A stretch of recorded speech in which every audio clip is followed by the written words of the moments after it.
तो औरतिया कहे तुम हो गधा, ये बताओ कि तुमरे बिहाय कत्ते दिन भवा? तो कहे 3 महीना। कहे सो हमरे बिहाय? कहे तुमरे बिहाय 3 महीना भवा। कहे सो बच्चवा कई दिन पर पैदा भवा? कहे वहाँ 3 महीना भवा। वह औरतिया पढ़ाई पहाड़ा घर में। कहे सारे 3 महीना तुरे बिहाय भुआ, 3 महीना हमरे बिहाय भुआ, 3 महीना लड़का भुआ, सब 9 महीना नहीं हुए रे। 9 महीना तो पैदा भुआ तब उके समझ में आवा। कहीं हाँ यार ये तो 9 महीना भुआ है। अब कोनो सार बोल दे तो के खैरियत नहीं, मेहरुआ सिखाए दी इस घर में।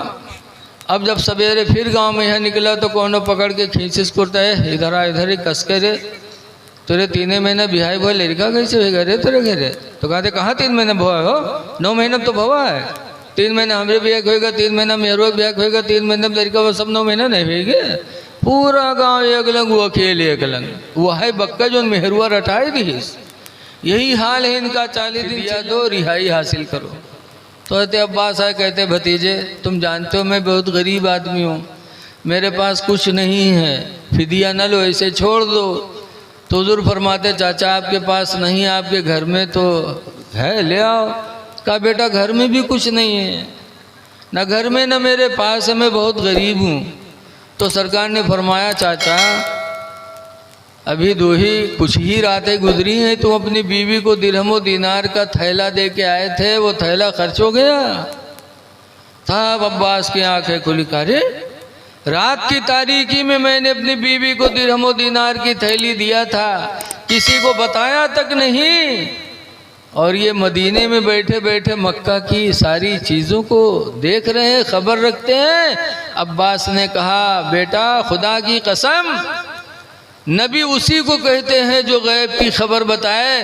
बेटा ये चीज़ मैंने किसी को नहीं बताया और तुम मदीने में रह कर के सारी चीज़ों की खबर रखते हो। खुदा की कसम मैं गवाही देता हूँ, अशहदु अन ला इलाहा इल्लल्लाह व अशहदु अन्ना मुहम्मदन अब्दुहु व रसूलुहु। हज़रत अब्बास ने नबी का इल्म गैब देखा तो कलमा पढ़कर इस्लाम लिया, और आज इस्लाम ला करके कलमा पढ़ के नबी के इल्म गैब का इनकार करते हैं।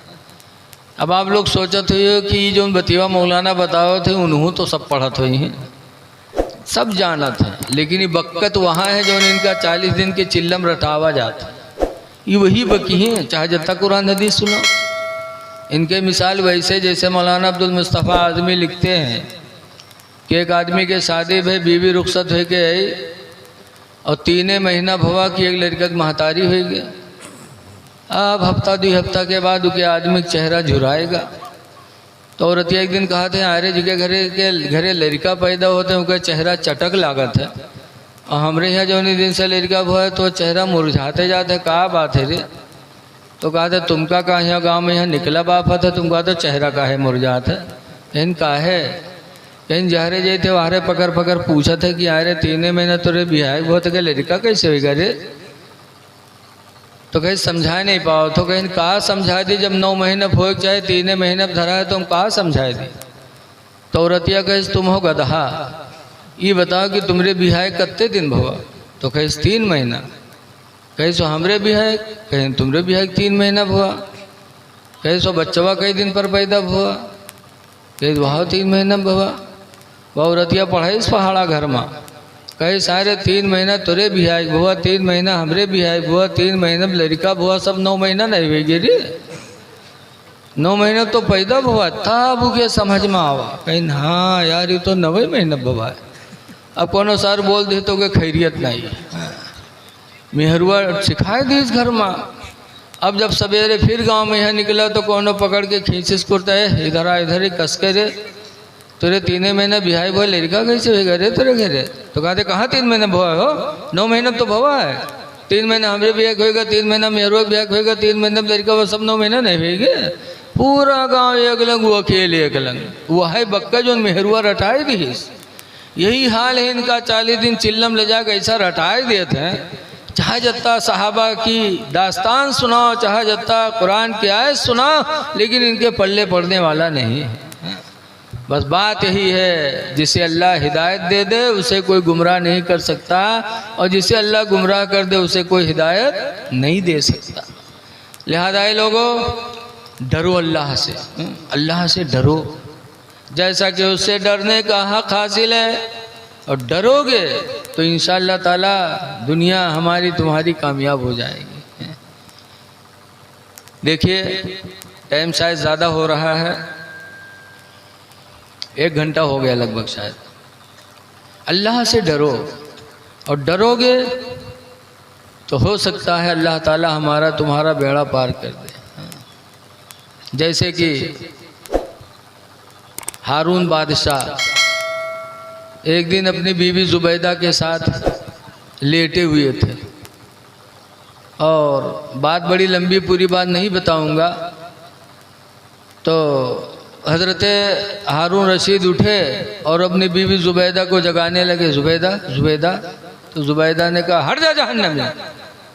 अब हारून को गुस्सा है, कहा अगर जहन्नमी हो तो तुझे तलाक है, तलाक है, तलाक। अब जुबैदा ने माफ़ी मांगा, कहा हुजूर मैं बेहोश थी, होश में न थी, नींद में थी, माफ़ कर दो मेरी गलती, ऐसी गलती कभी करती नहीं थी। हारून रशीद ने माफ़ कर दिया, लेकिन अब मसला कि तलाक दिया है, तलाक पड़ी कि नहीं पड़ी। तो बगदाद के आलिमों को जमा किया, पूछा, तो बगदाद के आलिमों ने कहा कि अगर तुम जन्नती हो तो तलाक पड़ गई, जहन्नमी हो तो तलाक नहीं पड़ी। तुमने कहा अगर मैं जहन्नमी हो तो तुझे तलाक है, तलाक है, तलाक ना, अगर जहन्नमी हो तो तलाक पड़ी, जन्नती हो तो नहीं पड़ी। लेकिन तुम जन्नती हो कि जहन्नमी हो हमें क्या पता। तब हारून बादशाह ने बगदाद के उलमा पे नाराज़गी जाहिर की। कहा दावत तुम लोग खाते हो, नजराना तुम लोग ले, तो मसला कौन बताएगा। तब एक नौजवान खड़े हुए, कुछ रेखें दाढ़ी की आ रही थी, वो खड़े हुए, कहा इस सवाल का जवाब मैं बताऊंगा। वो कौन थे? हज़रत इमाम शाफ़ी थे। उन्होंने कहा इस मसले का जवाब मैं बताऊंगा। कहा बताओ। हारून रशीद से इमाम शाफ़ी ने पूछा, हारून पहले एक बात ये बता, तुमने अपनी ज़िंदगी में कोई काम, कोई नेकी ऐसी की है जो खुदा के डर से की हो? तो इस मसले का जवाब मैं बताऊं। थोड़ी देर सोचा, कहा हाँ, एक नेकी मैंने सिर्फ खुदा के डर से की है। कहा क्या?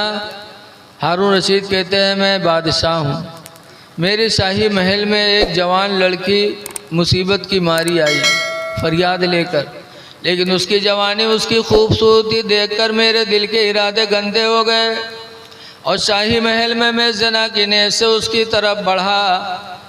तब उस लड़की ने कहा था हारून बादशाह, आज तुम बादशाह हो, पुलिस और फोर्स तुम्हारे कब्ज़े में, किसी का तुम्हें डर नहीं है, तुम आज हाकिम हो, बादशाह हो। लेकिन हारून उस दिन को याद करो जिस दिन हम तुम सबसे बड़े हाकिमुल हाकिमीन की बारगाह में हाजिरी देंगे। जो हमारा तुम्हारा हाकिम है उस खुदा को क्या जवाब दोगे? और हारून ये बंद शाही महल है, इसके अंदर कोई देख नहीं रहा है, लेकिन मेरा परवरदिगार देख रहा है। हारून कहते मेरे दिल पर खौफ खुदा तारी हुआ और मैं दूर रहा। उस दिन जो मैंने अपने आप को ज़िना से बचाया, सिर्फ खौफ खुदा से बचाया। तब इमाम शाफ़ी ने कहा था, अब सुनो, कुरान से अपना जवाब सुनो। अल्लाह फरमाता फ़अम्मा मन ख़ाफ़ मक़ाम रब्बिही, लेकिन वो बंदा जो अपने रब की हुजूर में हाजिरी से डरा, व नहन नफ्स अनिल हवा, और अपने नफ्स को ख्वाहिशात यानी ज़िना से रोक लिया, फ़इन्नल जन्नत हियल मावा, पस बेशक उसका ठिकाना जन्नत है। ऐ हारून, कुरान कहता है तुम्हारा ठिकाना जन्नत है, तुम जन्नती हो। तुम्हारी तलाक़ जुबैदा पर नहीं पड़ी, जुबैदा तुम्हारी बीवी है, तुम उसके शौहर। ऐ लोगों, पता चला कि सबसे बड़ी दौलत है खौफ खुदा की। अल्लाह से डरो, हर हाल में अक़ीदा रखो कि अल्लाह हमको देख रहा है। आगे अल्लाह फरमाता वाला तमूतुन्ना इल्ला व अंतुम मुस्लिमून, हरगिज़ हरगिज़ तुम न मरो मगर मुसलमान बन के मरो। मुसलमानों, मुसलमान की पहचान है चेहरे पे दाढ़ी रखना। दाढ़ी रख लो। 1,24,000 या 2,24,000 नबी दुनिया में आए, लेकिन किसी नबी ने दाढ़ी नहीं बनवाई। हुजूर के सहाबी जितने थे, हज्जतुल विदा में तकरीबन 1,40,000 सहाबा नबी के साथ हज में थे, लेकिन किसी नबी ने दाढ़ी नहीं बनवाई, न सहाबा ने बनवाई, न नबियों ने बनवाई। और उन्हीं का रास्ता चलने में हमारी तुम्हारी कामयाबी होगी।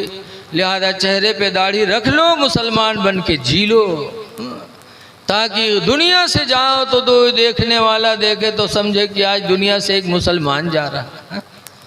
दाढ़ी कब्र में रोशनी का सहारा है।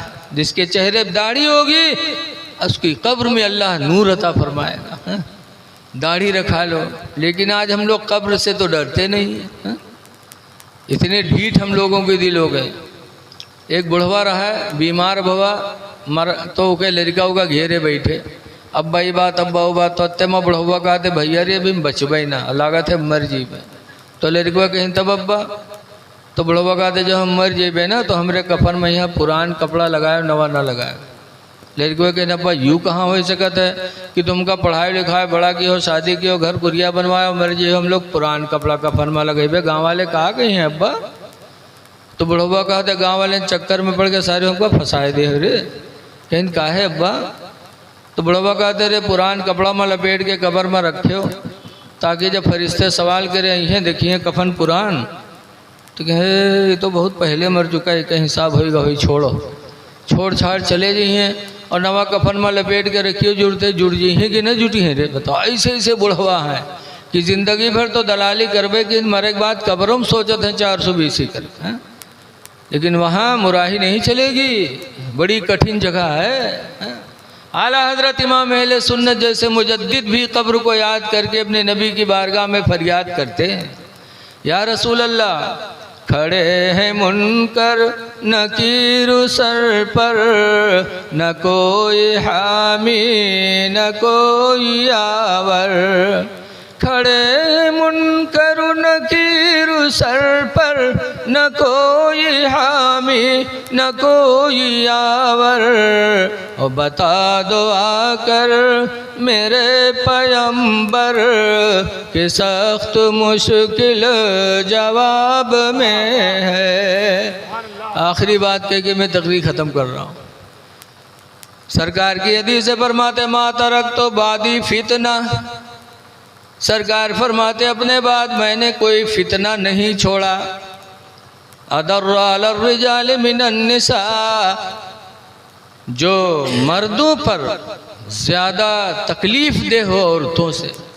सरकार फरमाते मेरे बाद सबसे बड़ा फितना तुम पर औरतों का होगा, लिहाजा औरतों के फितने से बचो।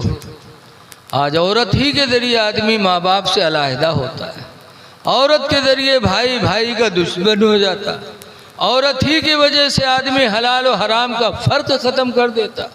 सरकार फरमाते मेरे बाद सबसे बड़ा फितना तुम में औरतों का होगा, लिहाजा औरतों के फितने से होशियार रहना। बड़ा फितना इनका लंबा है। औरतों की हिकायत में लिखा है कि 4-5 मुबल्लिग जा रहे थे तबलीग करने, रास्ते में एक पेड़ के नीचे खेत में एक औरत को रोते देखा, तो लोगों को तरस आया कि यार अकेली एक औरत रो रही है, चल के खैरियत पूछा जाए। लोगों ने कहा अरे छोड़ो हटाया रोवे दे, लेकिन उमर जो बड़े अमीर रहे हो कहीं ना, ये इंसानियत के ख़िलाफ़ है यार, तन्हाई में बैठी रो रही, चल के पूछा जाए, उसकी मदद की जाए। तो लोग कहें तुम जाओ, और नहीं गए, वो अकेले चले गए। हुआ गए सलाम की, वो रो रही थी बेटी, पूछा मेरी बहन क्यों रो रही हो, क्या मुसीबत है, क्या तुमको ज़रूरत है? कहा कोई ज़रूरत नहीं। कहा फिर क्यों रो रही हो? कहा मेरा शौहर एक ज़माने से गायब है, रोज़ी कमाने वाला कोई नहीं, मैं दर दर की ठोकर खाती हूँ। मैं शहर के काजी से कहती हूँ मेरे निकाह की इजाज़त दे दो, दूसरे से मैं निकाह कर लूँ, लेकिन शहर के काजी ने मुझे इजाज़त न दिया। कहा तुम्हारा शौहर आके तलाक दे दे तब कर सकती हो वरना नहीं। कहा फिर? तो कहा तनिक देर के लिए तो हमारे साथ चले चलो और काजी के सामने कह दो कि हमारी बीवी है, इसको हम रखना नहीं चाहते हैं, ये कह के तलाक दे दो, तो काजी इजाज़त दे देगा, मैं दूसरे से निकाह कर लूँगी, मेरी ज़िंदगी खुशगवार गुजर जाएगी। मुबल्लिग साहब सोची नहीं आ रही तो सरासर झूठ है, लेकिन चलो झूठ बोल देवे कि ज़िंदगी का मसला है, अल्लाह से तौबा खेले हुए। तो मुबल्लिग साहब चले गए, उनके साथ गए, काजी साहब के सामने खड़े हुए। काजी साहब ने पूछा कैसे आना हुआ? मुबल्लिग साहब ने कहा मेरी बीवी है लेकिन बहुत नालायक है, बहुत कमीनी है, इसको मैं रखना नहीं चाहता। कहा फिर? कहा मैं तलाक देना चाहता हूँ। बीवी से पूछा, बीवी ने कहा ठीक है सर, जब मैं नालायक हूँ, कमीनी, उनके लायक नहीं हूँ तो छोड़ सकते हैं। काजी साहब ने कहा ठीक है। तो मुबल्लिग साहब फटाफट 3 तलाक दे दी, तलाक दिया। उसके बाद वहाँ से चले। जब चले तो औरतिया पलट के काजी साहब से कहा, काजी साहब मैं नालायक हूँ, कमीनी, उनके लायक नहीं हूँ, इन्होंने मुझे छोड़ दिया, कोई बात नहीं, लेकिन 25,000 रुपया जो महर बंधा था वो महर तो दे दें। हाँ, मुबल्लिग साहब सटपटाने, कहीं कहा था, कहीं कहित कहा है, जब हम नालायक हैं, कमीनी हैं, तुम्हारे लायक नहीं हैं तो 25,000 रुपया जो महर बंधा रहा होगा तो दे दो। काजी साहब ने कहा इसका महर अदा करो। मुबल्लिग साहब कहीं सोच लो, कहीं बहुत सोचा है। अब क्या करें बेचारे, अगर कहते झूठ बोले तो 420 में बंद हुई हैं। तब 2 घंटे की मोहलत मांगा, आए ज़मीन वमीन बेच के 25,000 रुपया लेके गए दीन, तब जान फंसी। तो मेरे नबी ने जो फरमाया कि मेरे बाद सबसे बड़ा फितना तुम में औरतों का होगा। याद है लोगों, बीवी का हुकूक अदा करो, लेकिन बीवी के चक्कर में अपने घर वालों को ठोकरें न मारो। अल्लाह ताला हमको आपको अमल खैर की तौफीक अता फरमाए। और आज हमें शिकवा है दूसरों से कि हमारी इबादत गाह को ढा रहे हैं, दूसरों से शिकवा है, अपने गिरेबान में कभी मुँह डाल के हमने सोचा है? नबी फरमाते अस्सलातु इमादुद्दीन, नमाज दीन का खंभा है, फमन अक़ामहा फ़क़द अक़ामद्दीन, तो जिसने नमाज पढ़ा उसने दीन का खंभा गाड़ दिया। वमन तरकहा फ़क़द हदमद्दीन, और जिसने नमाज को छोड़ा उसने दीन को ढा दिया। ऐ लोगों, नमाज़ों की पाबंदी करो, कुरान करीम की तिलावत करो, अपने इस इदारे का ख्याल रखो। करम फरमा हज़रत अल्लामा अब्दुल हकीम साहब ने आप लोगों के कहने पर मुझे दावत दिया, मुझे और किसी का नाम नहीं मालूम हो पाया। अल्लाह ताला हमारे इन तमाम उलमाए कराम का साया हम लोगों पर मुद्दत दराज तक दराज फरमाए। नानपारा से मेरे साथ एक तालिब इल्म आए हैं मौलाना अब्दुल अलीम, चंद शेर यानी एक नात वो थोड़ी मुख्तसर पढ़ेंगे ताकि उनकी भी शिरकत हो जाए, उसके बाद अगला प्रोग्राम आपके सामने होगा।